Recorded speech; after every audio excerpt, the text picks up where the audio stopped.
Hello there. Thanks for downloading our podcast. This is I Love This and You Should Too, a podcast hosted by Indy and Samantha. Hi, Indy. Hello. I like that you're acting like they snuck up on us. Well, maybe they did. I didn't see you there. Maybe it was a surprise download, or maybe they downloaded it last night when they were drunk. Yeah. And thank you. Yeah. I assume that the majority of our listeners are going to be people who accidentally downloaded this while they were drunk. Or my mom. Hi, Mom. Hi, moms. Everyone's moms. Everyone's moms.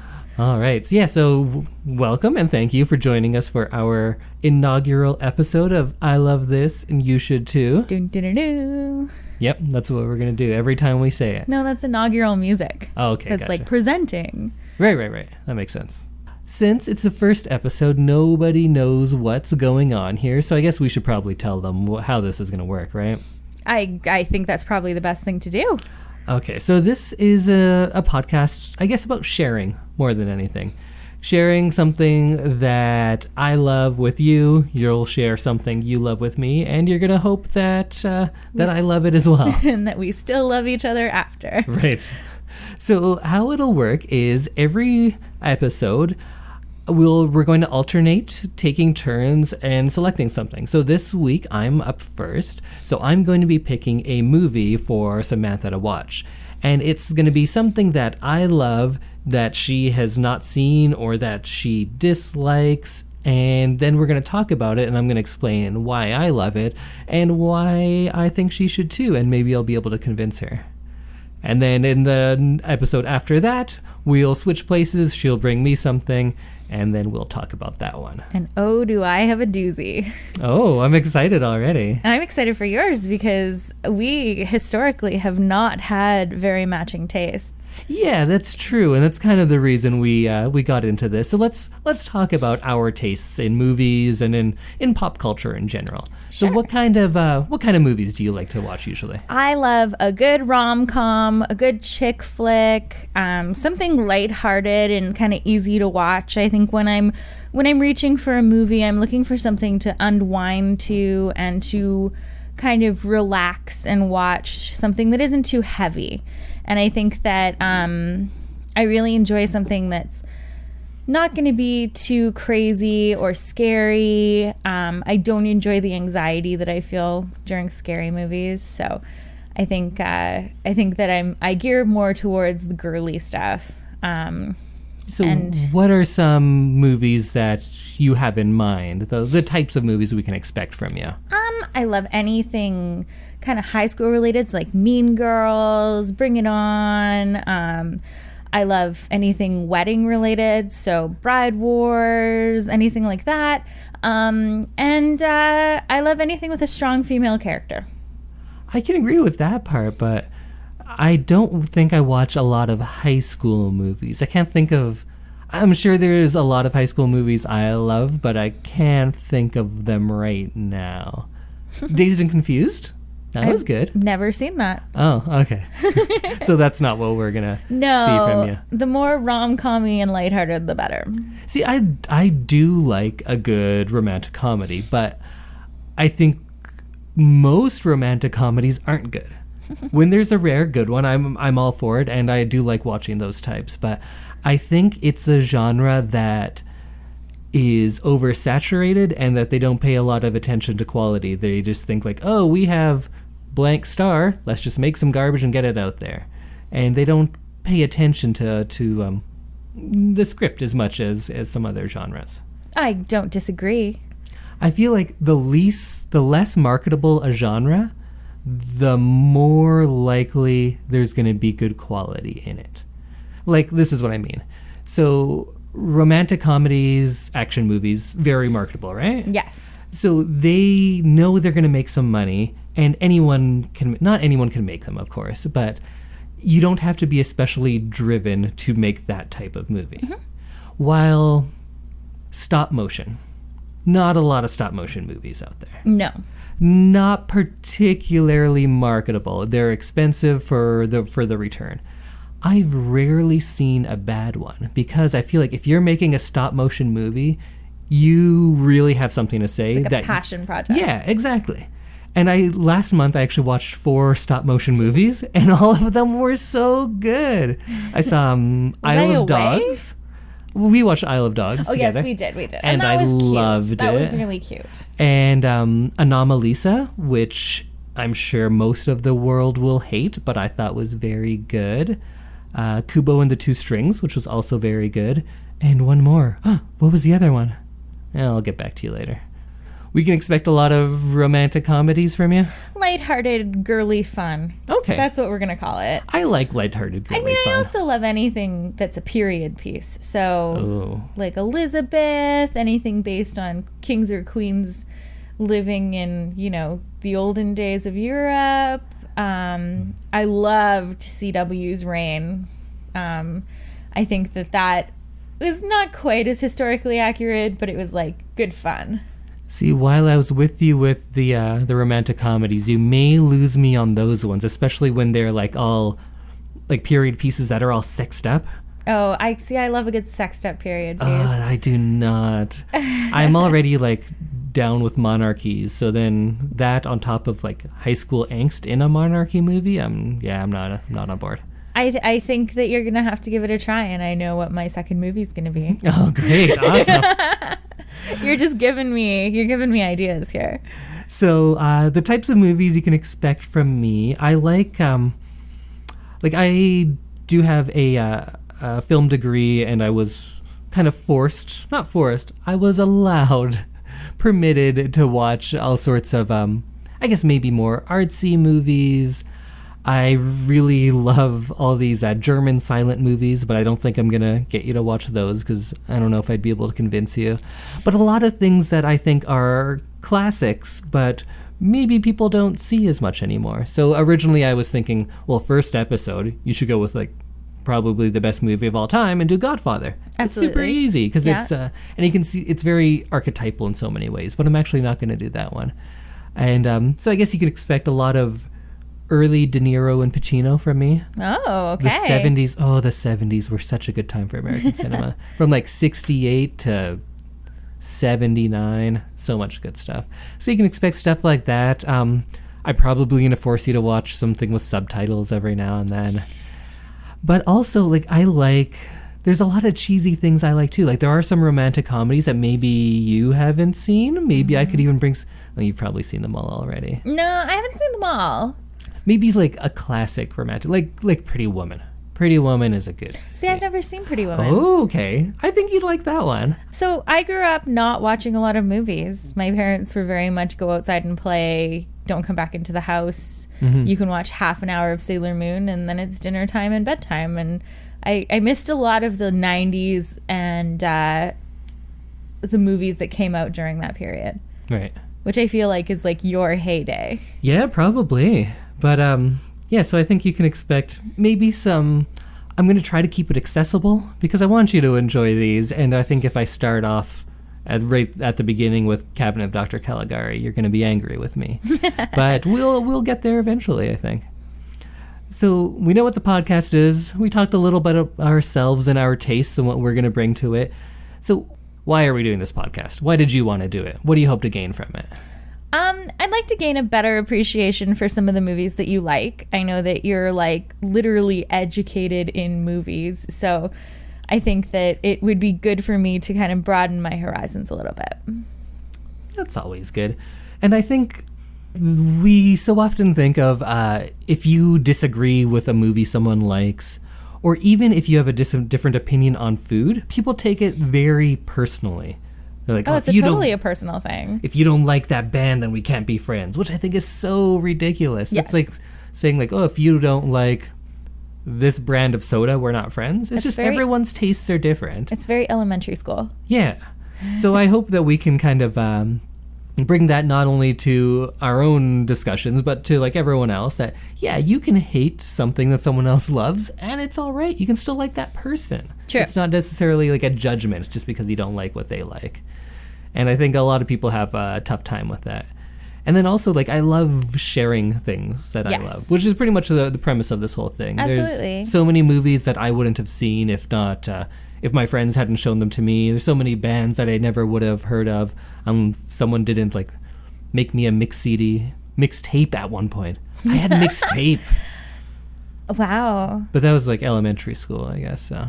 I feel like I made a couple tapes when I was, like recording things off the radio. Yeah. Yeah. So I'm assuming that this is going to be a very successful podcast. We're not just going to do 3 episodes and then get bored, right? No. Oh, yeah. No. This is going on for years. We're going to be the #1 podcast in the world. Ever. Oof. #1 amongst people in this apartment.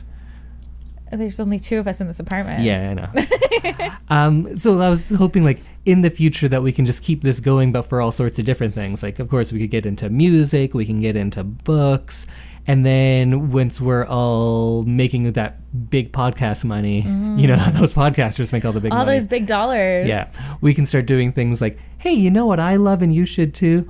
Backpacking on very little money through Southeast Asia. Because I love it, and you never had a chance to do it yet. But we're going to have those big podcast dollars, so can't we backpack through Southeast Asia on podcast money? That's exactly how it's going to be, and that'll be our episode. Excellent. So, and I think we've kind of already done that. Like, there's movies you got me to watch where I was like, oh, okay, yeah, this is pretty good. And also, I got you to eat spicy food, which you didn't used to. It's true. A year ago, I would not eat anything super spicy, and I could barely handle it. And also raw fish. You didn't eat raw fish before. No, one of our first dates was a sushi date. Yeah, and it was terrible ate because nothing but California roll. Yeah, we went to a sushi place and there was no fish. Because I didn't know that you could still call it sushi if there's no raw fish in it. But now I love wasabi and raw fish and spicy food. There you go. And next you're going to love slasher movies from the early to mid 80s, right? We'll see. Yeah, probably though. Yeah, so I think that kind of sums up like what we're going to do, where we're going. So should we get into it? Are you excited to hear what your movie's going to be? I'm very excited. Drum roll. So, maybe not a drum roll because it's a bit of a preamble, but when we were deciding which movie to do, like I was saying, there's so many big iconic movies that I thought would be great, or I thought like I could do my very favorite movie of all time because that's a great thing for a first episode. But we were talking in passing about the movie The Sixth Sense. And dear listeners, our friend Samantha has not only not seen The Sixth Sense, she doesn't know anything about it. The only thing that I know is the "I see dead people" quote, which is kind of everywhere in pop culture. And since I don't live under a rock, or not a large rock, just a little rock. A little rock. I know that quote, and I've seen it in lots of places, and I've seen it parodied before, but I've never actually seen the movie. Yeah, so I think a lot of you out there know how special it is that she doesn't know anything about it. And I don't want to talk about this too much in front of Samantha, but you know what I'm saying. Wink, wink, nudge, nudge. But it also just like made me think of if I could see my favorite movie without having known anything about it, or this isn't my favorite movie, but I do remember really liking it and going into something good with no expectations it's pretty awesome. Because like my favorite movie was Taxi Driver, the Robert De Niro movie, and I of course like known quite a bit about it before I ever saw it because I saw it as an adult. So to see something like that fresh, I think will be pretty awesome. I think that's the beauty of what we're trying to do here too, is giving that first experience. Yeah, so do you want to see the trailer? Yes, absolutely. Okay. You know the accident up there? Yeah. The lady, she broke her neck. Oh my God, where is she? Standing next to my window.